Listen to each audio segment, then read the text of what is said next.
Recently, I did a video called The 10 Most Overrated Guitarists. You loved it. Everybody loved it. This morning I checked it and I thought, what's the most biggest viewed video of the last month? Because I should do another one like that so I can get some views. And it was that one, The 10 Most Overrated Guitarists. So I thought, right, okay then.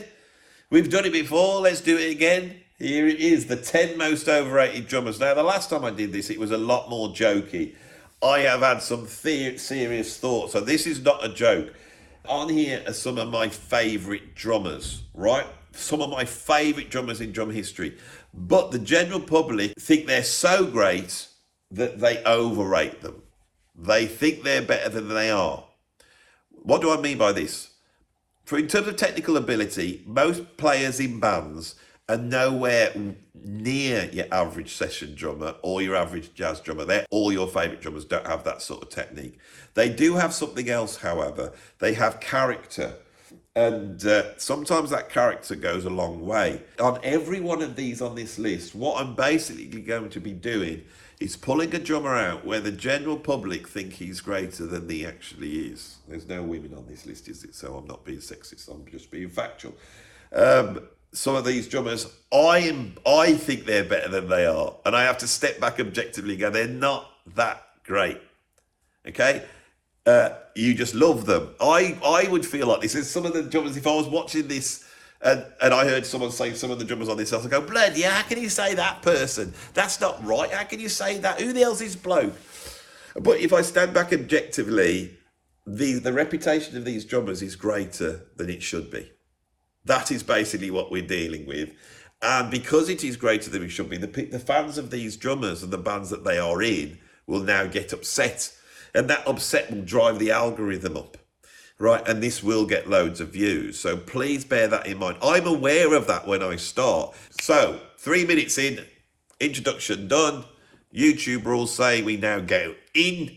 And number 10 has to just lay it down there for everyone to see, has to be really contentious, upset the drummers, upset the music fans. So at number 10, straight in, I've got Danny Carey from Tool. I don't get Danny Carey. I don't get it. I really don't. Sorry, I don't get it. Is Danny Carey a good drummer? Yeah, he's a great drummer. He's got some chops, he's got some technique, he can play without a doubt. But there seems to be something that follows Danny Carey around as though, for some people, they think he's the greatest drummer in the world. One of those drummers that thinks that is that Esteban. I can't say his name. The bloke with the beard that is ridiculous. Now, he's a ridiculous drummer. But I was watching a video of him the other day. I'll put a picture of him, who his name is, because I can't say it. I'm never going to be able to say that name. He can do things nobody else can do on the drummer. But then he comes on and he goes, this is the greatest drumming of all time. This is unfathomable. Listen to this. And he reacts to Danny Carey playing some Tool track, which is probably called something like or something like that. All words I can't say. That's another reason why I don't like them. And of course, when I listen to it, it's the style that Tool have become known for, which is sort of turgid, never get out of second gear, heavy prog, which is doomy and boring, with lots of tribal drumming. He's got these weird sample pads, and he's playing drum samples, on it, playing a little bit of tabla and stuff. I hate the sound of that. It sounds bloody horrible. Everyone else gave up on that, not Danny Carey. And then he comes in and drums. It's interesting, and it's like that beardy bloke with the ring and all that and the virtuosity. He's going, oh, how can he be playing this? I think it was in 7 or something, isn't it? Or 9? What is it? Nothing. It's nothing. It's nothing. You got Animals as leaders. You got Matt Garsker. I don't even want to look at him drumming.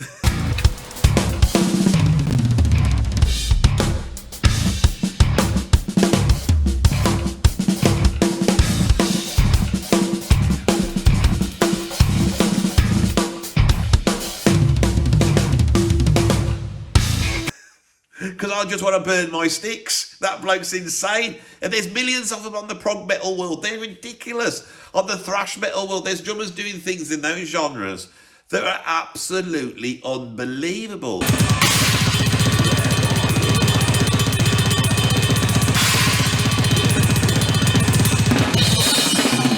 But not Danny Carey.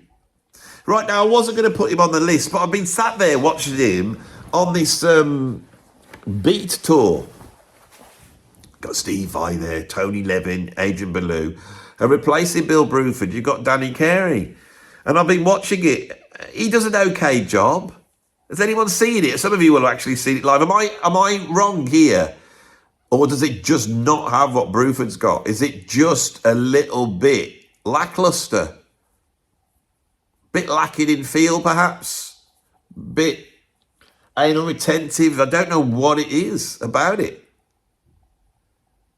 It's like the Neil Peart school of drumming, where you work your drum part out and you play it, and every beat has been thought out, and I can hear that, and I don't want to hear that. I want to hear someone playing. So there we have it at number 10. If I sum it up, Danny Carey is a good drummer, right? He can play interesting stuff in Tool, but I find it a little bit turgid and boring, right? He seems very intellectual in the way he plays. He never lets loose. Everything is in its place. It's probably good drumming to people who are a little bit anal retentive and have that sort of a bit of the old spectrum going on. Not Spectrum by Billy Conway, but the autism spectrum, that one. And I can see that. It's the same people who like Neil Peart, who is a drummer I love, by the way. So Danny Carey is like today's Neil Peart for me. Plus, on top of that, he always wears those shorts, doesn't he? And he always looks like he's come from a game of basketball. And he always looks about 6'6" or something.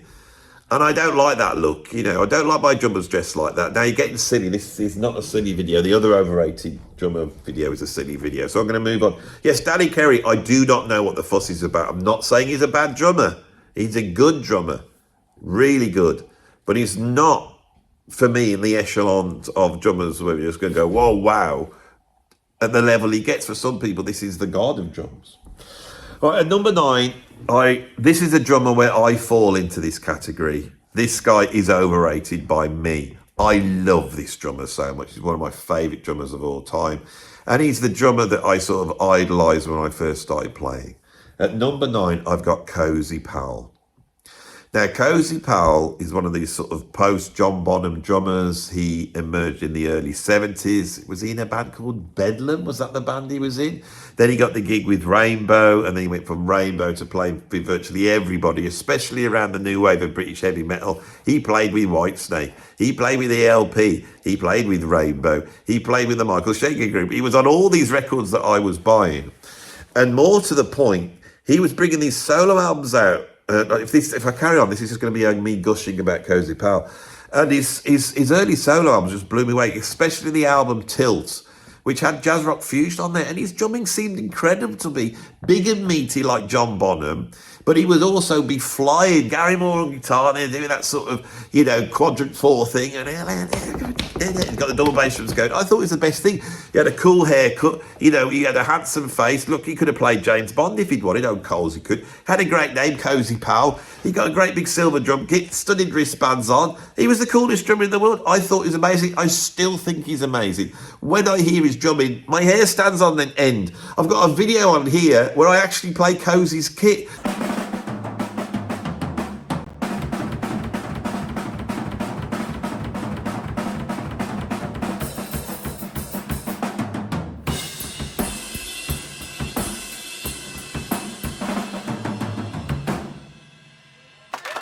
You could see it. I love the guy, right? When I was like 12, that was the greatest drummer I'd ever heard of. I loved him, right? Many years later, I used to think, oh, Cozy was great.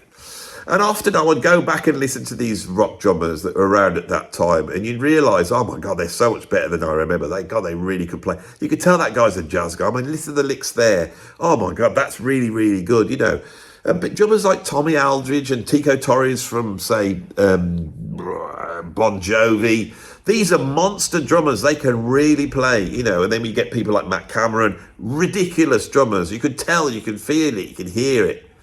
When I went back to listen to Cozy Powell, it's like he's got like 3 beats and 3 fills when he plays them all the time. And on these solo albums. He does great long drum solos, and he does the same solos over and over again. Yes, he probably came up with the greatest drum intro of all time, which is the intro to Stargazer. I've done a whole video on it. And I've played that, and I got it wrong. And you're going to say, Andy, you couldn't play it. I couldn't play it. I just play exactly how he played it. I'd have to readjust my technique. I wonder whether Cozy is left-handed in the same way that John Bonham's left-handed. If you're my age group, Cozy Powell was the guy. And in that respect, when we go back to the drummers that are around at that time, and we go, well, who else was around at that time? And you go and listen to, say, what Ian Pace is doing with Whitesnake. And for my ears, that's leagues ahead, right? After Cozy left, Bobby Rondinelli came in on drums in Rope. He is a monster drummer, absolutely incredible drummer. Who else was playing in bands at that time? Nico McBrain and Clive Burr in Iron Maiden. I go back to that, especially Clive Burr, absolutely beautiful drumming. Cozy's not saying he's worse than these drummers. I'm just saying that he was a household name. He'd crop up on the television, he'd be on Pop Quiz, and then he'd be on Tiswas, you know.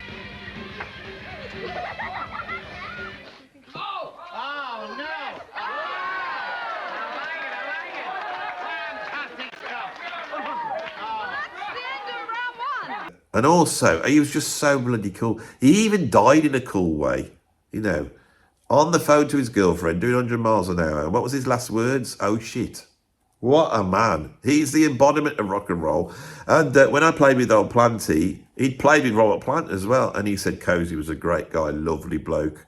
I think that's why he was in the bands, because he was just a great, lovely bloke. And he was a good drummer.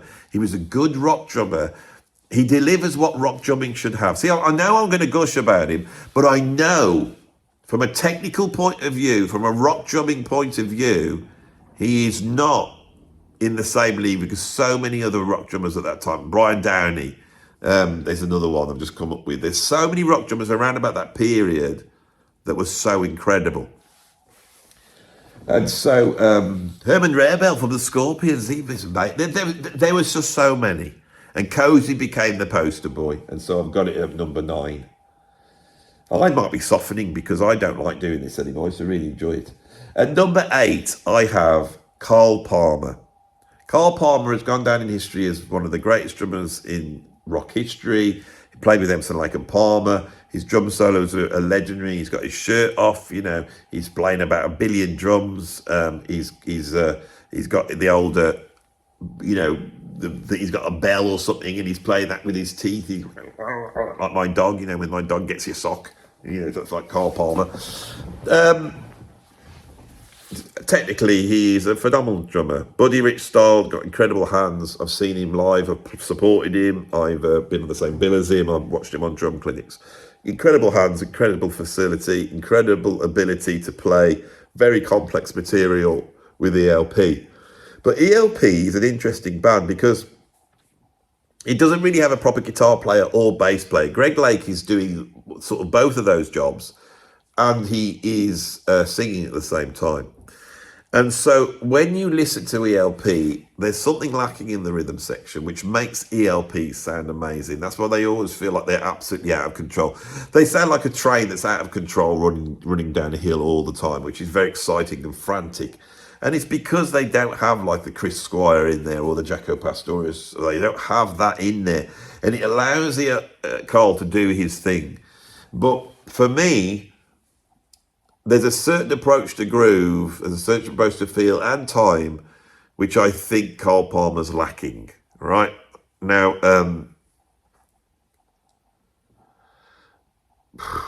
where do I start with this? I'm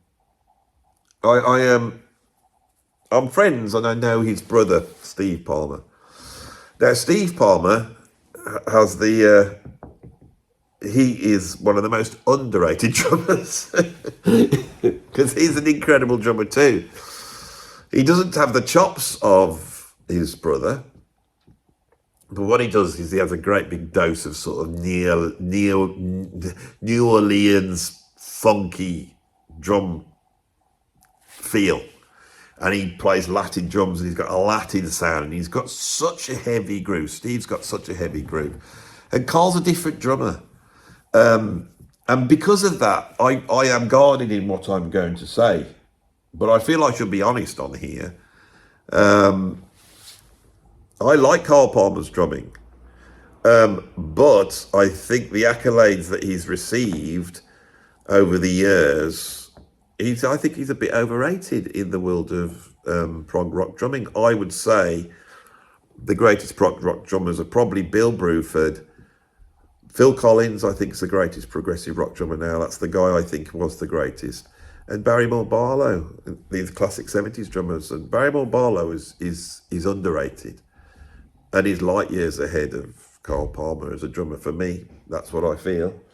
I don't know what else I can say about this. I feel very guarded, but I'm going to say what I think. You know, a lot of this is to do with the PR that surrounds these drummers. You know, but I do have a funny story about Carl Palmer, and I will tell you because he's quite funny.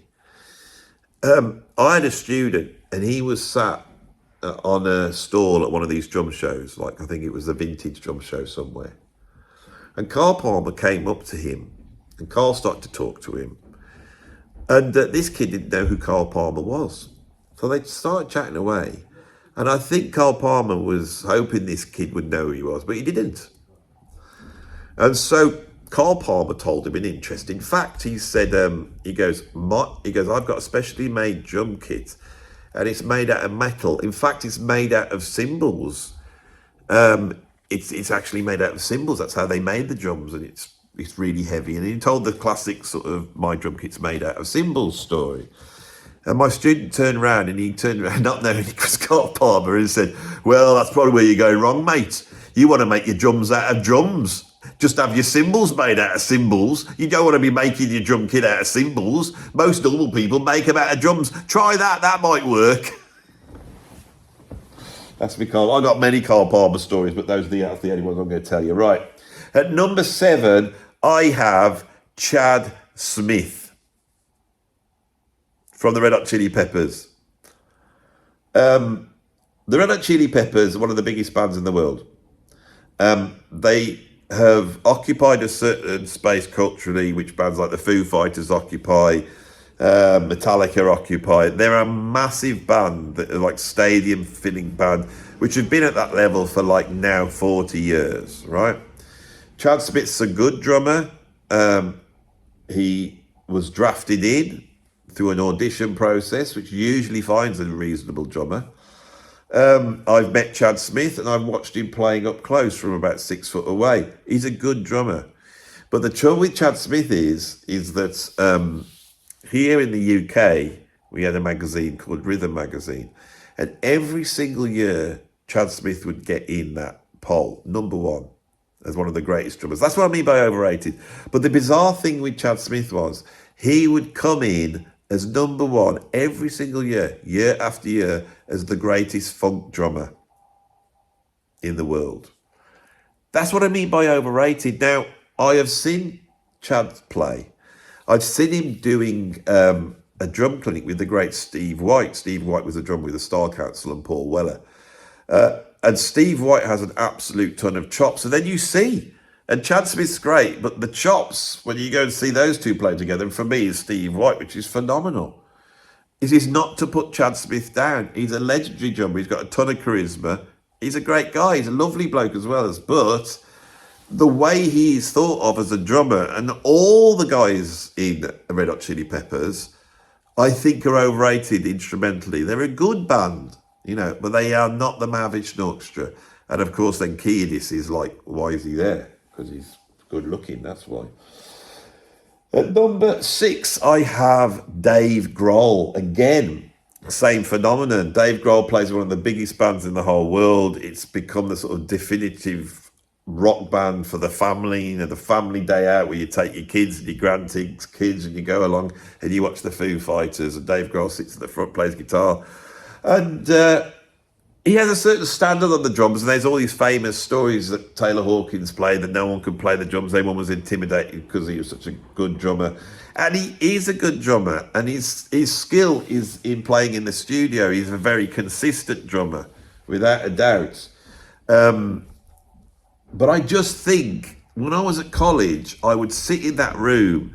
On the first day of college, the kids would come in and the drummers would be there, and they go, "What do you play, sir?" I play the drums. "Well, what do you think of Dave Grohl? He's amazing, isn't he?" "Yeah, he's a good drummer." "No, but he's really amazing, isn't he?" "Yeah, he's a good drummer, but he's got to be one of the best in the world." "Well, I wouldn't say that." "Why not, sir? Have you seen him when he plays his thing? Have you seen him when he does this? Have you seen him when he does that? Don't you think he's an amazing drummer, sir?" "No, I don't think he's an amazing drummer." "Why?" "Because there's loads of drummers that are better than him." "What do you mean?" "Well, I think Taylor Hawkins is better than him. He's in the same band. He's not even the best drummer in his band." "Oh, Taylor Hawkins couldn't do this.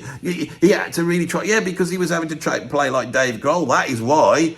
You know, because Dave Grohl's great at being Dave Grohl. "Well, I was thinking about Nirvana, they were like really amazing, weren't they?" "Well, they were, yeah. Well, he played in that band, didn't he?" And you get this. And this is where this comes from. He's been dealing with that. You know, and then going to we used to have these interactive whiteboards, and you go to YouTube, and I'd go and put, like, I don't know, Matt Garsker on, or I might put Billy Cobham on, or Vinnie Colaiuta on, or any of the new drummers, like, you know, Marco Miniman, and you put one of those guys on, and then these kids are watching it going, "Well, I don't think this bloke's very good." "Why?" "But nothing he plays makes sense. I mean, what's he played all over the place? I don't get it." You realise, you know, how limited people are in understanding and how easily they are to fall for the PR that surrounds these people. So that's who I've got at number 6 is Dave Grohl. At number 5, I have Charlie Watts from the Rolling Stones. So Charlie Watts has this idea. He's one of the good players in the Rolling Stones. He was a jazz drummer. He came in, he sits at the back being all cool. He's got his suits on. He doesn't get involved in all that rock and roll stuff. He's a gentleman. He's got great feel. He's always nailing the drums. He's got all this sort of thing. And I accept all that, right? What I object to with Charlie Watts is the fact, this idea that he was a jazz drummer and that was his main love. And because he was a jazz drummer, he comes in with that sort of virtuosity that a Ginger Baker would have, or an Ian Pace, who were both obviously rooted in jazz. I don't hear that with Charlie Watts at all. What I hear is just, he is just a slogger. He slogs well. It's in time. I think, I've never really heard this feel thing with the Rolling Stones anyway. I think they sort of define a certain sound in rock music. And that's what they get known for, you know. So if you've got him going,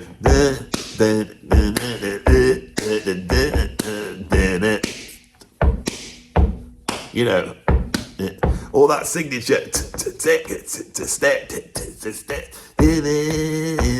I played Rolling Stones songs a million times. You don't have to work at the feel because the feel's so obvious. It's just so obvious. It's so easy to get to, right? It's not like trying to play, you know, Rosanna by Toto. That's where you're having to try and nail the feel.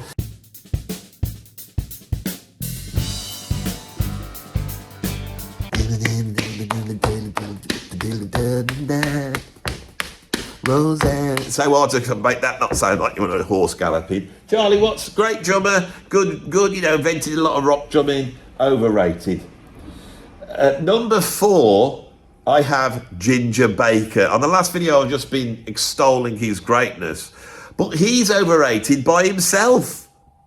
He's a good drummer. He's a good rock drummer. And he should have been proud of what he'd achieved. He laid the groundwork for rock drumming.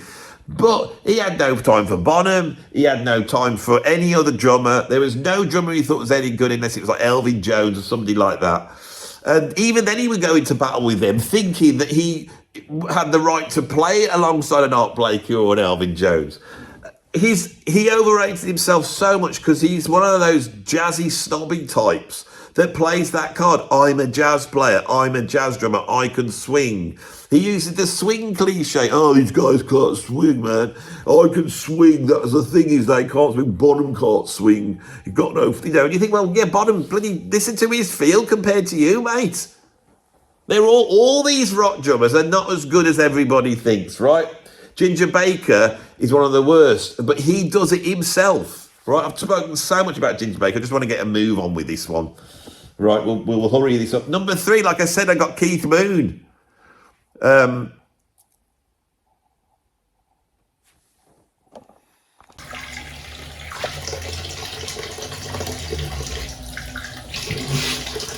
What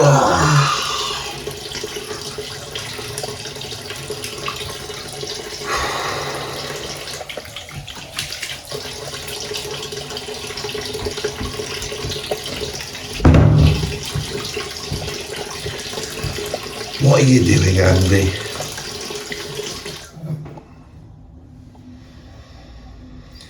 What are you doing? Putting drummers down, fellow drummers, drummers in arms. And now you couldn't do it, could you? You couldn't do it. Picking on old Keith Moon. What's he done to you?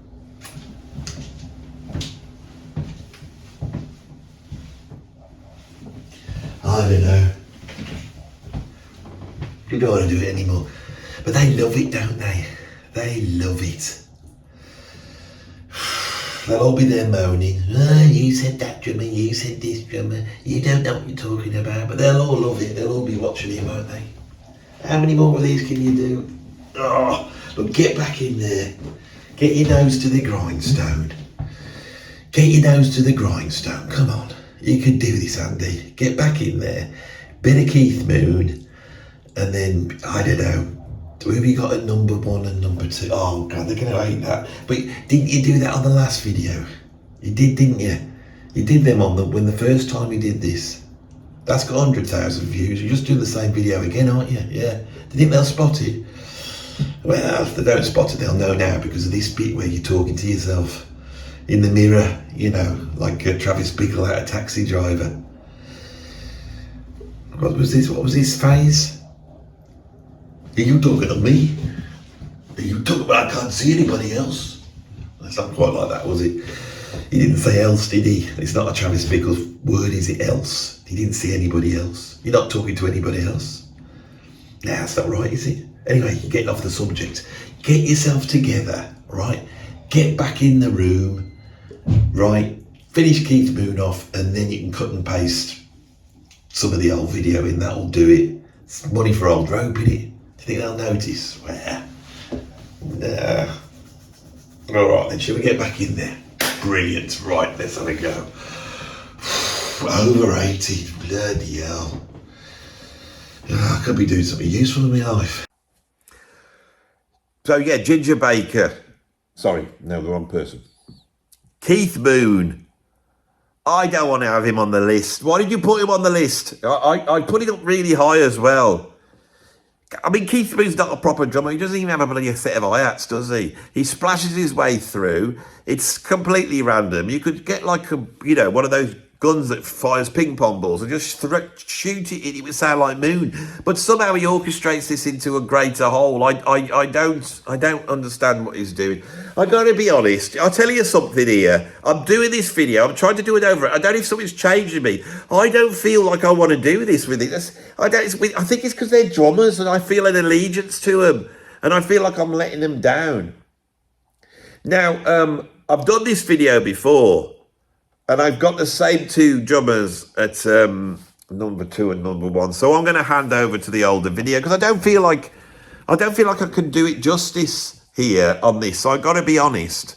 So I'm going to combine those two videos together. But this is a different list, but I've got the same ones at number 2 and number 1. So I'm going to pass over to a slightly younger me to finish off the video. Thanks for watching. So at number 2, I have, as the second most overrated drummer in history, John Bonham from Led Zeppelin.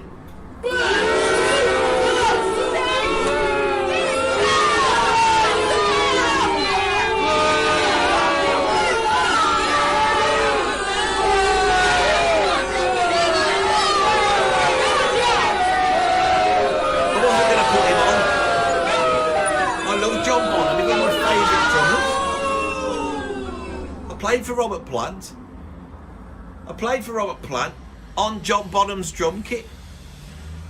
And I felt proud to do it because John Bonham's the best. He's the best, John is. And I know what those shoes are like to fill. And they're big shoes and I didn't fill them at all.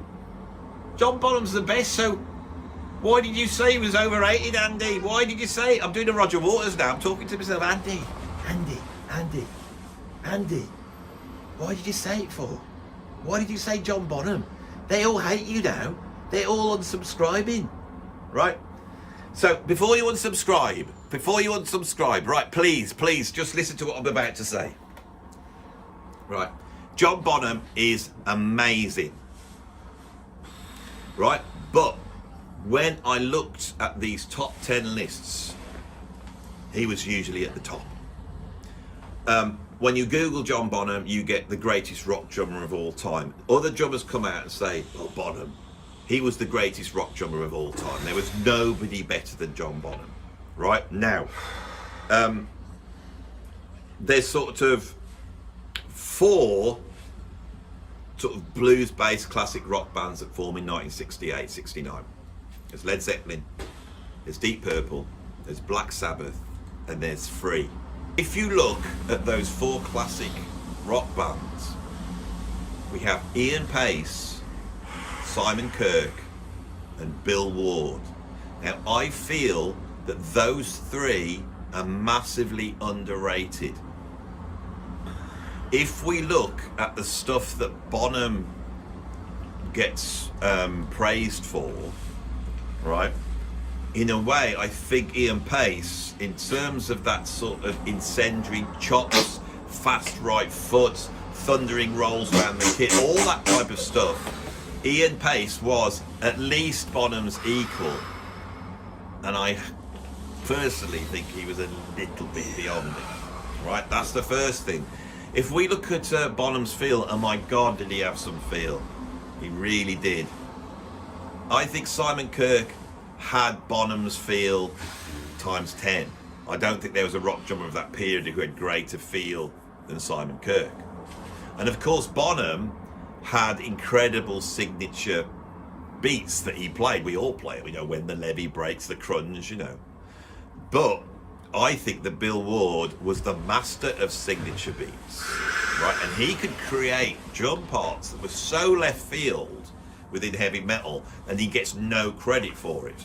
Now, and all those drummers occupied the space that Bonham does. So what I'm saying is the other attributes they were really fantastic at, all right? So this idea that Bonham is the platonic greatest rock drummer of all time, I don't know. Now, one of the things that Bonham benefited from was the incredible sound he got out of his drums, and it was him, and I'm not going to knock it, and that, you know, that classic sound of Bonham, but it was also the way he was recorded. I think when Led Zeppelin 1 came out, Jimmy Page had so much understanding of the studio at that time, and he had this idea of bringing a lot more air in.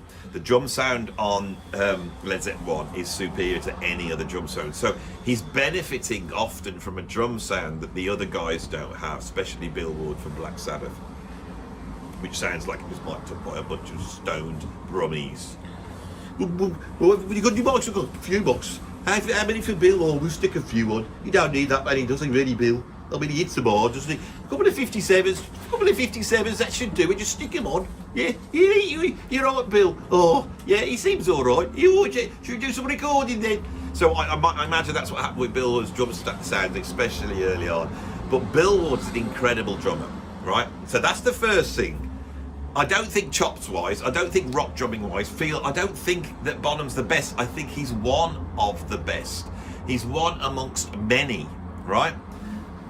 Now, this drum solo thing, the reason why I hate rock drum solos is not because of Ginger Baker the Toad, right? That's pretty awful. It's because of bloody Moby Dick. Oh, God's song remains the same. Why did they waste half a side on that? You know, it's a load of blah, blah, blah, blah, blah, blah, blah, blah, for hours, and then him just farting around on some bloody timpani. Timpani, John, what have you got timpani there for? Do you really need some timpani? You know, timpani.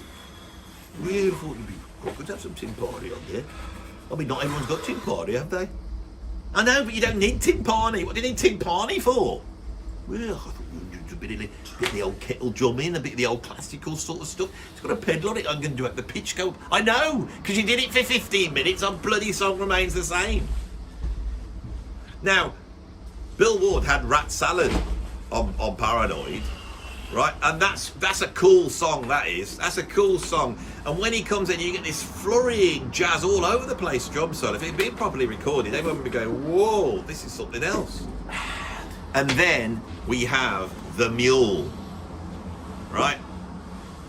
We have the mule. That's the greatest of all the rock drum solos. Ian Pace, Deep Purple, the mule. That's the best one. Right, so in the classic rock drum solo race, we've got the toad, we've got the whale, we've got the rat, and we've got the mule. And the one that wins it is the bloody mule. And why they have to be arranged in that animal array, I do not know. So John Bonham is absolutely incredible, but I think it actually does him a disservice to just say this is the greatest rock drummer of all time.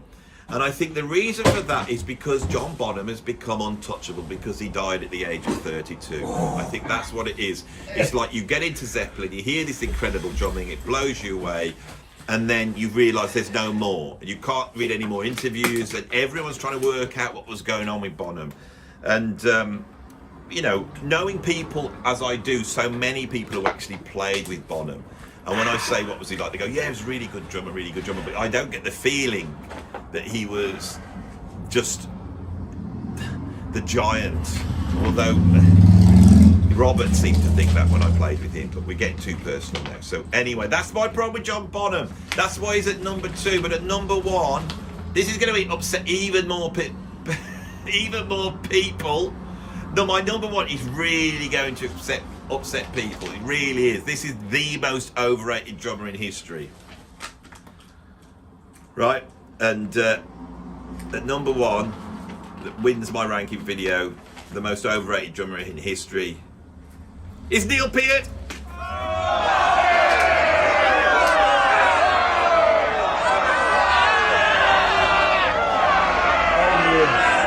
Again, one of my favourite drummers. I've said on this channel is drum cover. So one of the pictures, he's perfect. It's perfection. It's architectural. It's just beautiful. Neil Peart. Right. So why put him at number 1? For very much the same reasons as John Bonham, but even worse. Rush fans and Neil Peart fans, they are under the belief that Neil Peart's technique is so astonishing that it must be perhaps, you know, past any other drummer on the planet. The things he could do, the Professor with his incredible mind, or the stuff he could do. There can't possibly be a drummer better than that. I mean, have you ever heard a drummer do the stuff he does? He'll play one time, sing to one foot, another thing, and then those rolls. You know, those rolls that sound like they're going around the whole world. Incredible. It sounds so incredible. I mean, Neil Peart, what are you talking about? You know, now, he's incredible. Neil Peart's an incredible drummer. I would say that Neil Peart, there's a very few drummers that join a band, because remember, he wasn't the original drummer. So it wasn't a band coming together out of chemistry. The Rush had formed, and they had some chemistry, and John Rutsey was actually quite a good drummer on the first album. But then he goes. A little bit like when Chad Smith walked into the audition with Red Hot Chili Peppers, when Neil Peart walked in, something magical happened, and he clicked with that band, and all the intentions of what they want to do were lined up. And Neil Peart was able to do something within Rush that was absolutely groundbreaking. The reason why, and it's the same with John Bonham, the reason why there's not tons of sessions by this drummer on other people's albums, in the same way that with Phil Collins there is because Neil Peart was not that able to do other stuff. He was the best Neil Peart in history. Now, let's start with the technique side. You'll have to take my word for this. I'm a drummer, and I've studied drummer, and I'm quite a technical drummer. All session drummers, all jazz drummers, all jazz fusion, I could start listing drummers. There's thousands of them have got way more chops than Neil Peart. when they had the Taylor Hawkins gig and Omar Hakim got up to do YYZ, Omar Hakim has way more chops than Neil Peart. He really has. And if you don't believe me, then you'll have to not believe me. But they do. They do. So that's the first thing. In terms of feel, Neil Peart played in a very controlled way. On stage, he didn't have much in his monitors because his drum parts were written. He worked his drum parts out and then he played them. They were the same every single time. That's quite a feat, but for me, I value a drummer that can improvise and could actually work on the spot, not go away and work their parts out. I've always seen that as a been in it. And so that Neil Peart's like that. And also his placement, he's working all the time to be as on the beat as he possibly can.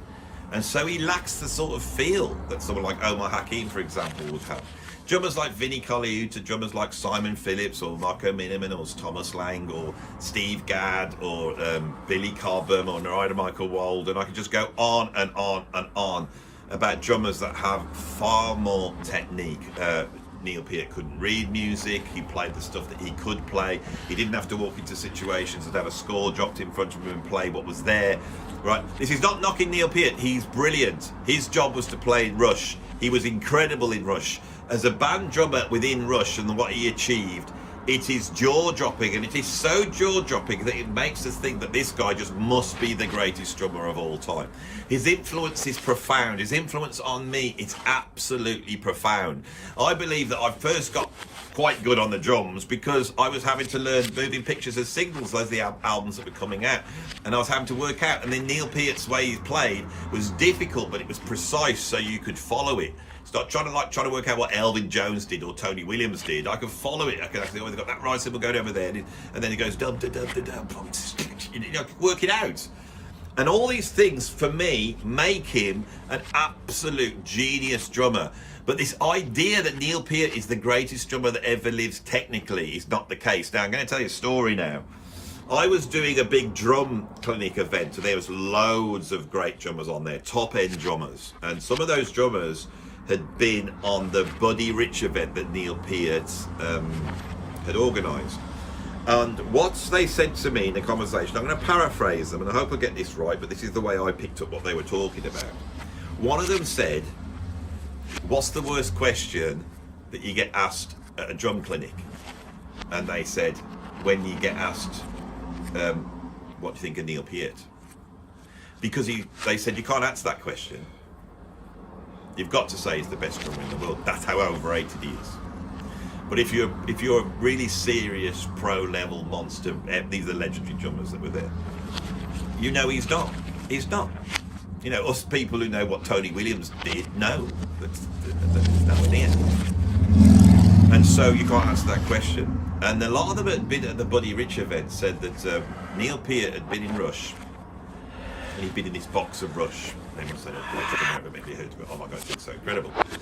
He loves Buddy Rich, so he organises this Burning for Buddy thing, and all these drummers come in. And when Neil Peart saw people like Steve Gadd and Simon Phillips just walking in and looking at that chops and just playing the difficult stuff just like that, he was quite shocked. And he had to work hard. He took a quite simple Duke Ellington tune to play, just swinging really, a few hits, and he had to work hard to get it. Neil Peart could easily be outside his comfort zone. Now I feel rotten on this list doing that. I must admit now I've got here and I've said all that. I absolutely love the guy. His genius is to do with his vision on the drums. That's his genius, and the sound that he got out of the drums in the studio, the way he structured his fills. I mean, the fills on Tom Sawyer are so beautiful, absolutely so beautiful. He never fell into that thing that John Bonham and Ginger Baker does. His drum solos that he would do live was just like, it's almost like a drum history lesson. It was so, he was brilliant. One of the greatest drum solos ever. But he was brilliant in the way he told a story. So that is my 10 overrated drummers of all time. I hope you enjoyed it. Please take it with a pinch of salt, will you? Don't get all angry. Don't unsubscribe. right? Don't unsubscribe. Just see how it is. You know, don't get all upset about it. If you did like this video, I mean, I bet there's a lot of you pressing unlike. You can't see those. YouTube won't let you see. I bet you're pressing it like mad. Oh, why not? 20 of these in. But if you did like this video, please like it. If you want to see more stuff like this, and I do way more than this type of stuff, but people do love. I looked at my stats last week, and I saw the overrated, underrated videos. Everybody loves it because we like to see what other people's opinions are. And if my opinions are, like if I was just sitting here going like Meg White, Phil Collins, all the obvious things that you think everyone's going to say, which are wrong, then, you know, it would be a boring video. I've said what I think. These drummers I love. I love all the drummers on this list a lot. A lot. Chad Smith, Ginger Baker, John Bonham, Neil Peart, Buddy Rich have all been huge influences on me. I bow down to them. They are greats. They are some of the music greats, but they're music greats, right?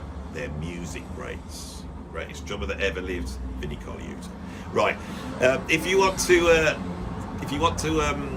do what? If you want to support me, you can go over to Patreon. There's a lot going on Patreon. I can't even tell you how much is going on. It's like a big club for people who like prog and jazz rock. And if you also want to support me financially, please put a little bit of money in the tip jar. Right, brilliant. I'm on to the next video now. The next one I'm about to do is, you've guessed it, the 10 most underrated drummers in history. You see, I've got an idea and I'm going to squeeze every last bit of prog and rock juice out of it.